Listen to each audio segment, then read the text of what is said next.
M-am regăsit!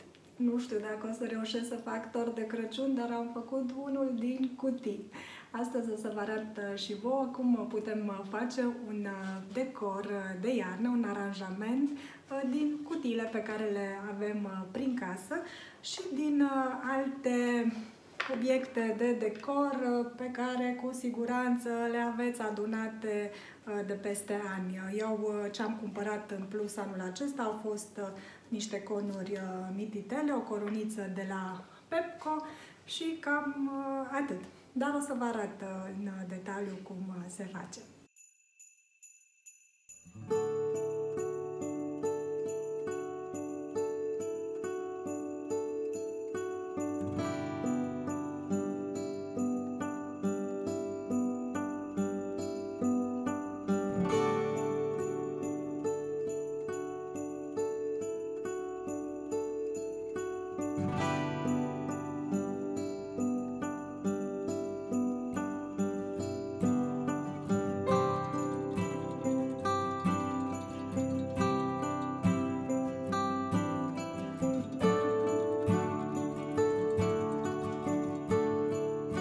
Am revenit, ați văzut așadar că nu este foarte greu de folosit, puteți folosi ce cutii aveți prin casă, globulețe, crenguțe, conuri de brad.